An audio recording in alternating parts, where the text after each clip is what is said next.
নমস্কার। বাংলা গল্পঘরের সমস্ত শ্রোতা বন্ধুদের স্বাগত জানিয়ে আজকের গল্প পাঠ শুরু করতে চলেছি।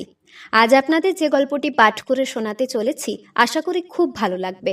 তাহলে প্রথম থেকে শেষ পর্যন্ত শুনতে থাকুন। শুরু করছি আজকের গল্প পাঠ। আশাপূর্ণা দেবীর লেখা নির্ভেজাল। সুরমা কিছুক্ষণ আগে ঘুমাইয়া পড়িয়াছে। আমি বইটা শেষ করিয়া বিছানায় পিঠ পাতিয়াছি মাত্র। ঘুম তখনও আসে নাই। হঠাৎ পাশের বাড়ি হইতে একটা তীব্র চিৎকার ধ্বনিতে সচকিত হইয়া উঠিলাম। উঠিবার সঙ্গে সঙ্গে প্রথম যে কথাটি কানের মধ্যে নিঃশব্দে উচ্চারিত হইল তাহা এই, সর্বনাশ করেছে, এই বর্ষার রাতে শ্মশানে যাইয়ে ছাড়ল। মনের অগোচরে পাপ নাই। পাশের বাড়ির গৃহকর্তা দিবাকর বাবুর সৎ বিবেচনার প্রশংসা করিতে পারিলাম না। ভদ্রলোক ঘণ্টা কতক কাটাইয়া সকালে মারা গেলেই পারিতেন।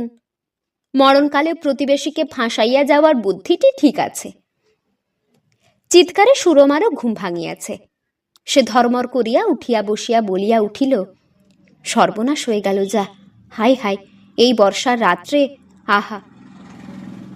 উঠিয়া আলো জ্বালিলাম।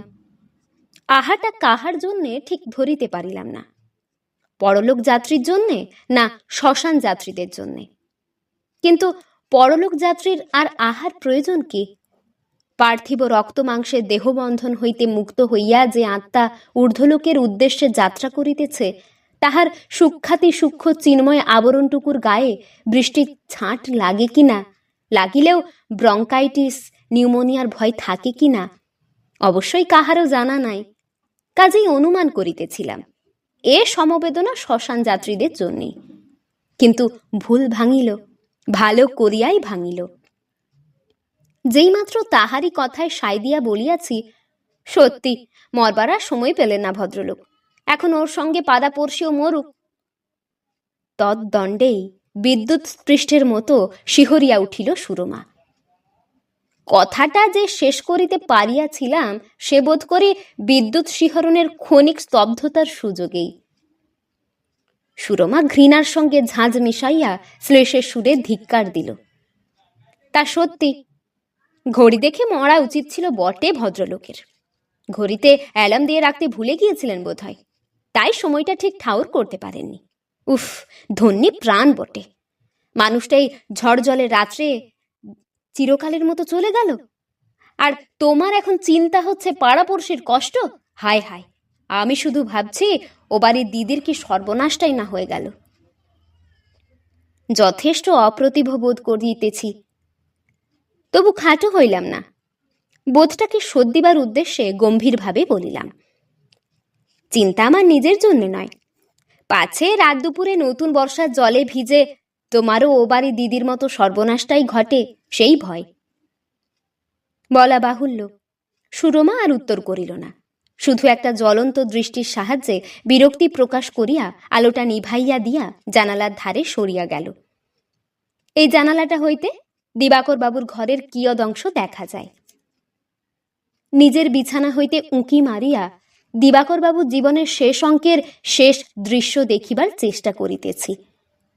দিবাকর বাবুর বিছানাটা, না না, দিবাকর বাবু তো আর নাই।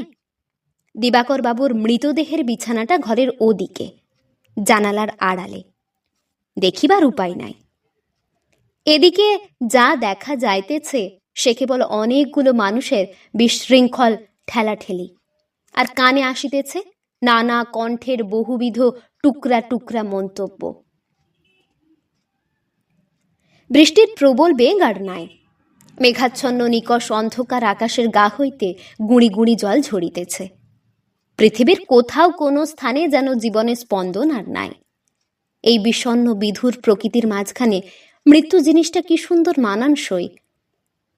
জানালার বাহিরে তাকাইয়া দেখিতে দেখিতে মনে হইল প্রকৃতির এই পটভূমিকায় একখানি মৃত্যুর ছবি যেন একান্তই প্রয়োজন ছিল। দিবাকর বাবু মারা না গেলে হয়তো শিল্পীর আয়োজনকে সম্পূর্ণতার রূপ দিতে আমারই মারা যাইতে ইচ্ছা হইত, এবং মরণকালে সুরমাকে আদেশ দিয়া যাইতাম, গুঞ্জরি করুণ তান, ধীরে ধীরে করো গান, বসিয়া শিয়রে, যদি কোথা থাকে লেশ, জীবন ও স্বপ্নের শেষ, তাও যাক মোরে। কিন্তু অতটা করিবার প্রয়োজন হইবে না। দিবাকর বাবু আমার কাজ কমাইয়া দিয়া গিয়াছেন। তাছাড়া ব্যাপারটা এই, দিবাকর বাবুর আত্মীয়বর্গ আমার মতো কবি নয়, তাই ক্যানভাসের গায়ে খোঁচা লাগিয়া নির্লজ্জ একটা ছেঁদার মতো এই শান্ত গম্ভীর পটভূমিকার গায়ে দিবাকর বাবুর ঘরের প্রখর বিদ্যুৎ আলোকিত জানালাটা নির্লজ্জের ন্যায় দাঁড়াইয়া আছে, আর তাহারই ভিতর হইতে শোকের উদ্দাম ঝড়ের কিয়দংশ দেখা যাইতেছে। নানা কণ্ঠের কলকাকলির বিচ্ছিন্ন অংশ জোড়া দিয়া দিয়া অনুমান করিতেছি কোন একটি ভদ্রমহিলা মূর্ছা গিয়াছেন। ও বাড়ির দিদি অর্থাৎ স্বয়ং দিবাকর বাবু স্ত্রী হওয়াই সম্ভব, সম্পূর্ণ বাজে লোক হওয়া অসম্ভব নয়। বয়স কম হয় নাই, জীবনে অনেক মৃত্যুর দৃশ্য দেখিবার দুর্ভাগ্য ঘটিয়াছে। বিসদৃশ্য ঘটনাও যে কত চোখে পড়িয়াছে তাহারও ইয়াত্তা নাই। কত জায়গায় দেখিয়াছি মৃত পুত্রের শিয়রে বসিয়া নত নয়না জননী নিঃশব্দ শোক বহন করিতেছেন, আর জ্ঞাতি পিসি বাড়ি বহিয়া আসিয়া বুক চাপড়াইয়া বুকে কালশিরা পড়াইতেছেন। আবার এও দেখিয়াছি লোকারণ্যের মাঝখানে জামাই কুটুম্বের সামনে মধ্যবয়সী সদ্য বিধবা স্বামীর শবদেহটাকে ঠেলা দিয়া দিয়া, ওগো তুমি যে বলেছিলে ধুয়ার সাহায্যে, স্বামী দেবতা দুর্বল মুহূর্তে কখন কি কি প্রতিশ্রুতি দিয়াছিলেন তাহারই ফিরিস্তি দাখিল করিতেছেন, এবং কোন মুখে সেই সব মূল্যবান প্রতিশ্রুতি ভঙ্গ করিয়া প্রতারক ভদ্রলোক ফাঁকি দিয়া স্বর্গলোকের উদ্দেশ্যে রঙনা হইতেছেন তাহার কৈফিয়ত চাহিতেছেন। ফাঁকি দিবার মতলবটা যে কোনো অবস্থাতেই কাহারও বড় থাকে না, স্বেচ্ছায় সানন্দে কেউ যে ফাঁকি দিয়া চলিয়া যায় এটুকু বিবেচনাবোধ কজনেরই বা থাকে। অতএব তাহারা স্বচ্ছন্দে অভিযোগ করেন, ওগো তোমার মনে যদি এই ছিল তবে কেন, ইত্যাদি। ভাগ্যিস মৃত ব্যক্তির শ্রবণ শক্তি লোপ পায় তাই রক্ষা, নচেত এই শোভা সম্পদময়ী পৃথিবী হইতে নিতান্ত নিরুপায় চিত্তে বিদায় লইতে বাধ্য হইবার বেদনার ওপর এই নিষ্ঠুর অভিযোগ মরার ওপর খাড়ার ঘা হইত, তা সন্দেহ নাই। কত কিছু বিসদৃশ্য ব্যাপারই তো সংসারে অহরহ ঘটে, তবু বাঙালির সংসারে মৃত্যুকে সামনে লইয়া যেমন বিসদৃশ্য কাণ্ড ঘটে এমন বোধ করি আর কোথাও নাই। মূর্ছার ব্যাপারেও এমন একটা কিছু হওয়া অসম্ভব নয়। কাজে কাজেই কান খাড়া করিয়া বুঝিতে চেষ্টা করিতেছি মূর্ছিতা মহিলাটি কে। হঠাৎ নিজের ঘরেই ফোঁস ফোঁস শব্দে চমকিত হইলাম। সুরমা কাঁদিতেছে। কি মুশকিল! নিজের অজ্ঞাত সারেই বাহির হইয়া গেল, কি মুশকিল, তুমিও কাঁদছ নাকি? গলার সাড়া পাইলাম না। ফোঁস ফোঁস শব্দটায় আর একটু বৃদ্ধি পাইল। অগত্যা বিছানা ছাড়িয়া উঠিতে হইল। ভাবিতেছিলাম যতক্ষণ না ও বাড়ি হইতে ডাক পরে একটু গড়াইয়া লই, মরুককে। কাছে গিয়া কহিলাম, কি হলো, তুমি অমন কান্নাকাটি শুরু করে দিলে কেন? এবার গলার সাড়া পাইলাম, তোমার মতন নির্মায়িক পাষাণ নয় বলে। পাষাণত্বের অপবাদ বহিয়াও সান্ত্বনা দেওয়া ছাড়া গত্যন্তর কি? কান্নার কারণ যাহাই হোক, ক্রন্দন পড়বে না পত্নীকে বিনা সান্ত্বনায় ফেলিয়া রাখিয়া যে স্বামী উদাসীনভাবে বসিয়া থাকিতে পারে তাহাকে পাষাণ বলিলেই বা কতটুকু বলা হয়। অবশ্য সান্ত্বনার ভাষাটা খুব মোলায়েম করিতে পারি না, বকুনির মতো শুনিতে লাগে, কিন্তু কি করিব? যেকালে প্রত্যহ দাড়ি কামাইতাম সেকালে সান্ত্বনার ভাষা একালে মুখে কি আনা যায়? কি হচ্ছে কি বলিয়া প্রায় ধমক দিলাম। হাত ধরিয়া একটু টান মারা গোছের করিয়া বলিলাম, জানালার ধার থেকে সরে এসো দিকিনি, দেখে কি হবে? আর দিবাকর বাবু যে মরবেনই তো এটা তো জানাই ছিল, ওর জন্যে আর। সুরমা হাত ছাড়াইয়া লইয়া সেই হাতে জানালার গরাদটা ভালোভাবে চাপিয়া ধরিয়া সুগম্ভীর প্রশ্ন করিল, জগতে সবাইকেই একদিন মরতে হবে, এও তো জানা কথা, তাই বলে কাউকে মরতে দেখলে হাসতে হবে? কান্না এবং হাসির মধ্যবর্তী কোনো অবস্থা আছে কিনা প্রশ্ন করিব ভাবিতেছি, হঠাৎ ও বাড়িতে বাবা গো ধ্বনিতে আর একটা হৃদয় বিদারী তীক্ষ্ণ চিৎকার উঠিল। নতুন তরঙ্গ। বুঝিলাম কমলা শ্বশুরবাড়ি হইতে আসিয়া পৌঁছাইল। কমলা দিবাকর বাবুর বড় মেয়ে। গলাটা তাহার চাঁচা ছোলা মাজা। সে ঘরের মধ্যে সপাটে আছাড় খাইয়া পড়িয়া কাটা ছাগলের মতো ছটফট করিতে করিতে কাঁদিতেছে। বাবা গো, আমরা আর কার কাছে এসে দাঁড়াবো? কার কাছে? এটা দাও ওটা দাও বলে আবদার করব কার কাছে? বাবা, তুমি যে এখানে আমাকে খুকি বলে ডাকতে বাবা। নাক ঝাড়াঝাড়ির জন্য বোধহয় উঠিতে হইল কমলাকে। এ সময় দিবাকর বাবুর বিধবা বড় ভাজের ভারী ভারী গলা শোনা গেল। বাবা কানাই, তোদের মাসিকে ধরাধরি করে পাশের ঘরে দিয়ে যা দিকেনি। মিনিটে মিনিটে মুচ্ছ হচ্ছে, সামলায় কে? গোলমালের বাড়িতে কি কেলেঙ্কারি বাবা! শোকও কি বড় মানুষই দেখানো? ছি, এসব মানুষের দশের মাঝখানে আসতে নেই। শোক নিয়ে আপনার ঘরে পড়ে থাকতে হয়। দরজার সামনে পথ বন্ধ করে কি? বুঝিলাম বিধবা ভদ্রমহিলা নিজের পজিশনের অভাবে সধবা ছোট জায়ের বড় লোক বোনের প্রতি বরাবর যে মনোভাব উজ্জ্ব রাখিতে বাধ্য থাকিতেন, গোলমালের মধ্যে এই উপলক্ষে সেটা ব্যক্ত করিয়া বাঁচিলেন। কিন্তু বাঁচা কি এতই সোজা? একজন এইমাত্র মারা গিয়াছে বলিয়াই যে সেই সুযোগে অপর একজন বেফাস কথা বলিয়া ফেলিয়া বাঁচিয়া যাইবে, এমন ঘটনা তো সংসারে ঘটিতে পারে না। সঙ্গে সঙ্গে দিবাকর বাবুর মেজ মেয়ে অমলার ক্রুদ্ধ কম্পিত কণ্ঠস্বর শোনা গেল। তুমি তো বেশ বলছো বড় জেঠি। মাসিমাই দুঃসংবাদ শুনে নিশ্চিন্দি হয়ে বাড়ি বসে থাকবেন? মার মুখ চাইবার জন্যে জগতে আর কে রইল বলো তো? মায়ের পেটের বোনের মতন মায়া করতে তো আর কেউ আসবে না। অর্থাৎ মায়ের পেটের বোনের কাছে জায়রা যে নস্যমাত্র, সেটা বিধবা বড় জেঠিকে মুহূর্তে সমঝাইয়া দিল অমলা।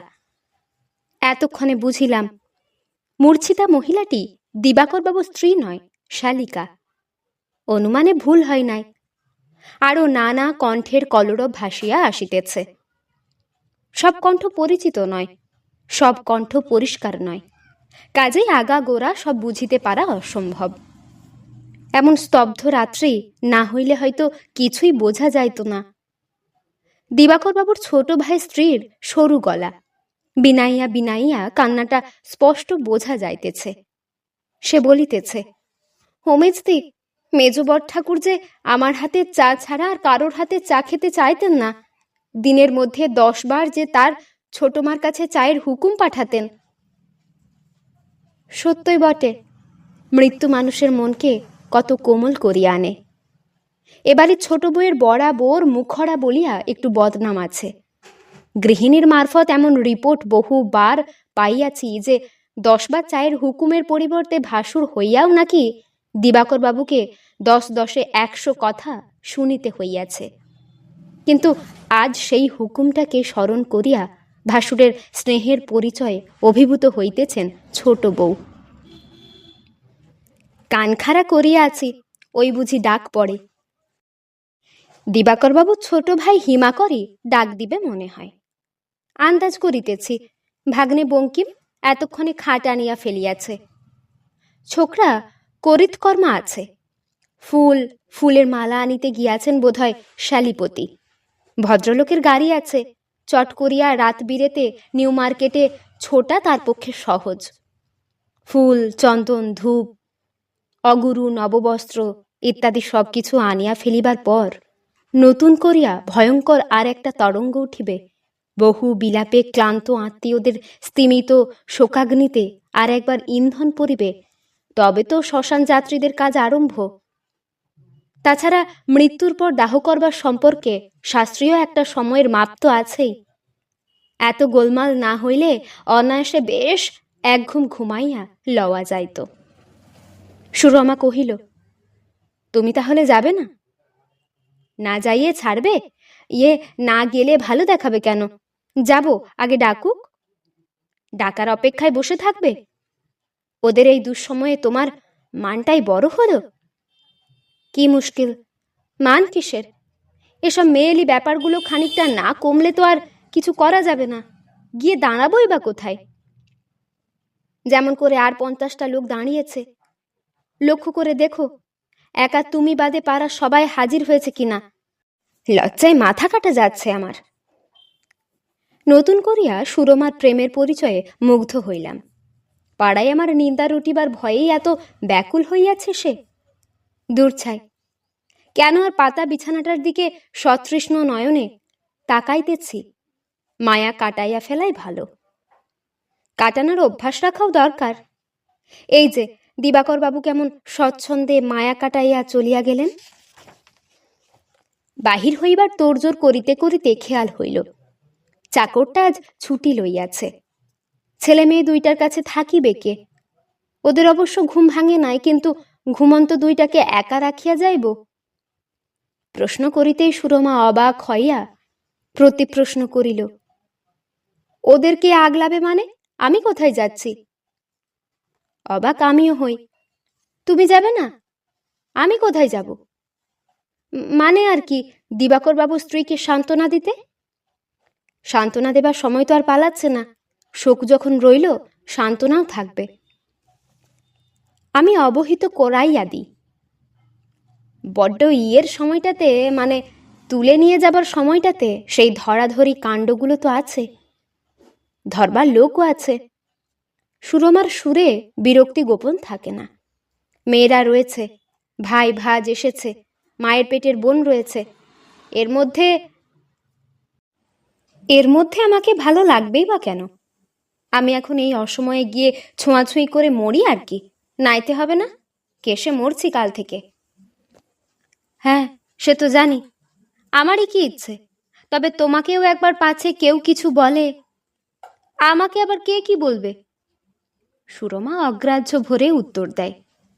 মেয়ে মানুষ হয়ে মেয়ে মানুষের এত বড় সর্বনাশের দৃশ্য দাঁড়িয়ে দেখতে সবাই যদি না পারে। বুঝিলাম, নিন্দাবাদকারী ঝোঁকেদের মুখে ছিটাইয়া দিবার উপযুক্ত লবণ আগে সংগ্রহ করিয়া রাখিয়াছে সুরমা। বলিলাম, তবে চলো, দৌড়টা বন্ধ করবে। সুরমা সঙ্গে সঙ্গে নামিয়া আসিয়া দৌড় দিয়া গেল।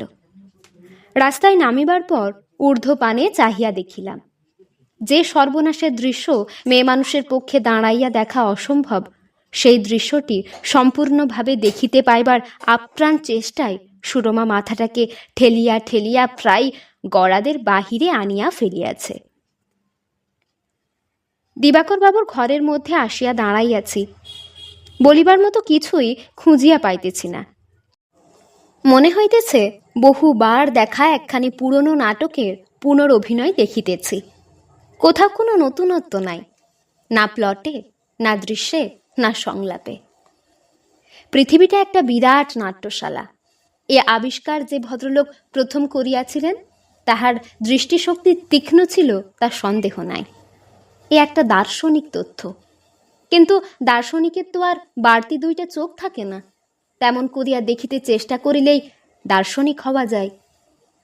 নিজেকে বিলুপ্ত করিয়া ফেলিয়া সামনের দৃশ্যকে একটু উদাস চক্ষে দেখিতে পারিলেই অনেক তথ্য আবিষ্কার করা যায়।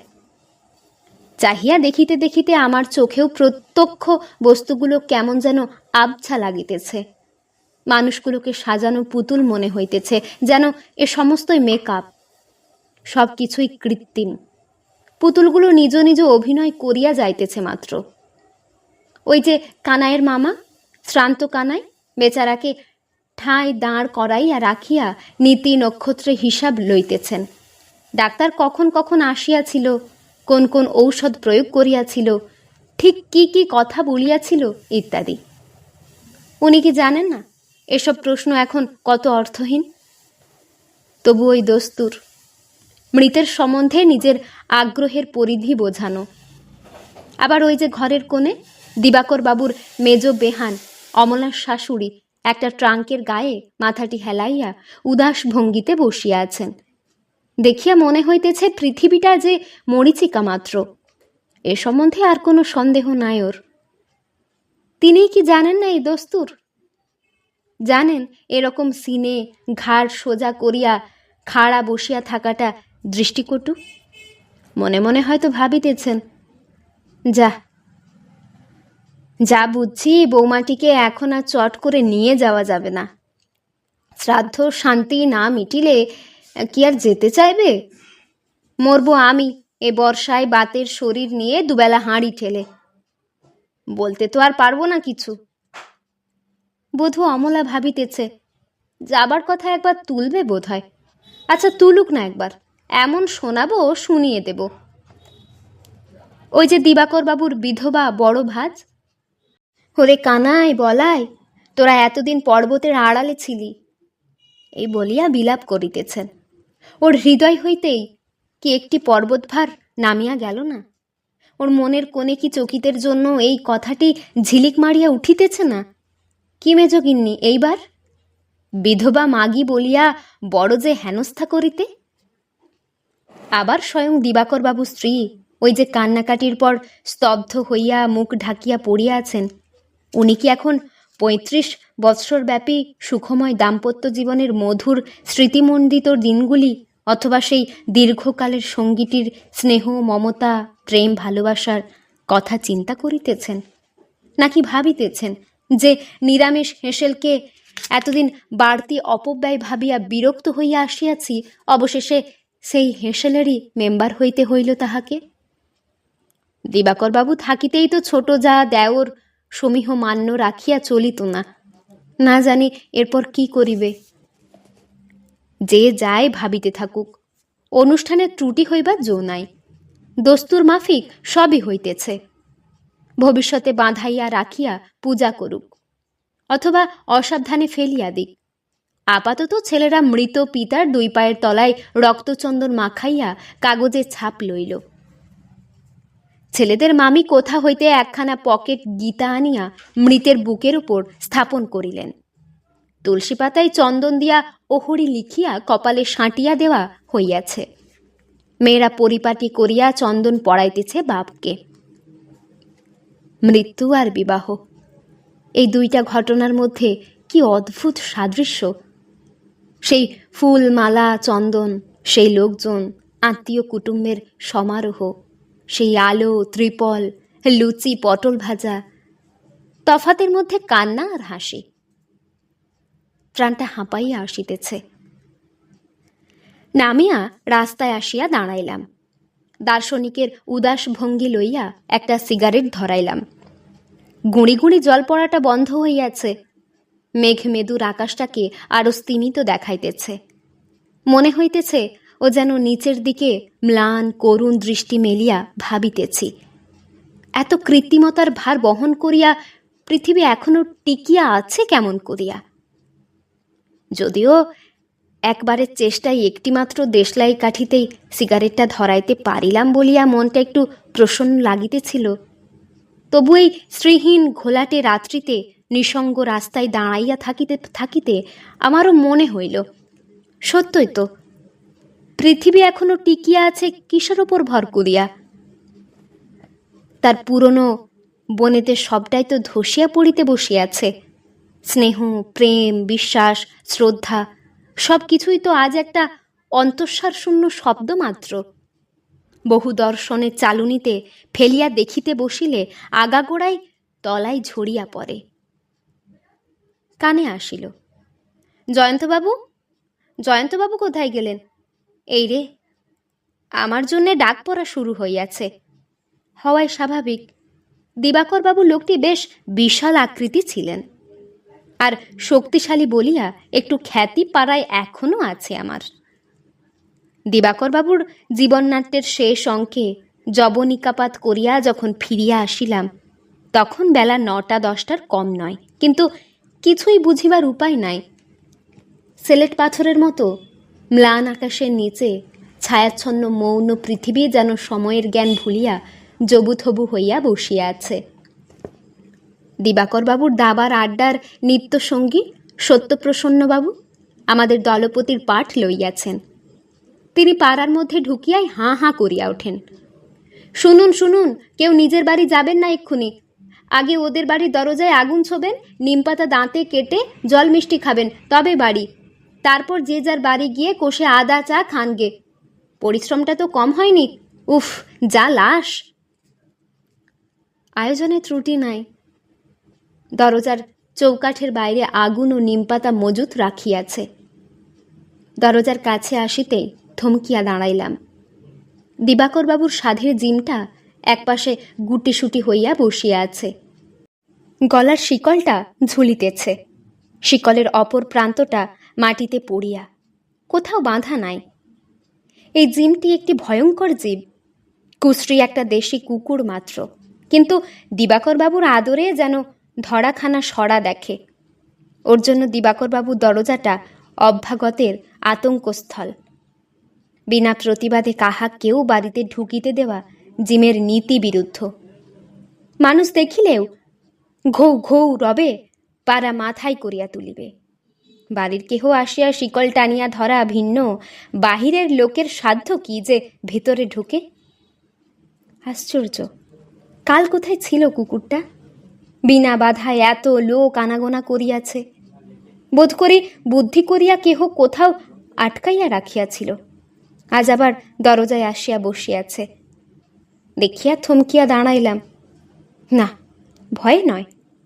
আজ অপ্রতিবাদের দুয়ারে দখল ছাড়িয়া দিয়া নিজেই চোরের মতো নিতান্ত এক পাশে বসিয়া আছে সে। ঘৌ ঘৌ করিয়া উঠিবে এমন আশঙ্কার হেতুও নাই। দাঁড়াইয়া পড়িয়াছি, ভয়ে নয়, দাঁড়াইয়া পড়িয়াছি। পৃথিবীটা যে আজও কিসের ওপর টিকিয়াছে, জিমের মুখের ওপর তাহার উত্তর লেখা রহিয়াছে তাই দেখিয়া। ঘোলাটে ঘোলাটে দুইটি নিষ্প্রভ পশু চক্ষুর কোল হইতে ফোঁটা ফোঁটা জল ঝরিতেছে। রুক্ষ কর্কশ গালের চামড়ার ওপর রেখাটা সুস্পষ্ট।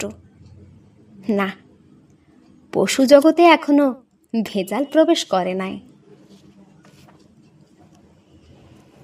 এতক্ষণ শুনছিলেন আশাপূর্ণা দেবীর লেখা নির্ভেজাল গল্পটি। এই গল্পটি আপনাদের কেমন লাগলো তা আমাকে অবশ্যই কমেন্টের মাধ্যমে জানিয়ে দেবেন। যদি ভালো লাগে তাহলে লাইক এবং সাবস্ক্রাইব করে আমাদের পাশে অবশ্যই থাকবেন। আবার দেখা হবে পরের কোনো একটি গল্প নিয়ে। ততক্ষণ আপনারা ভালো থাকবেন, সুস্থ থাকবেন, সাবধানে থাকবেন। নমস্কার।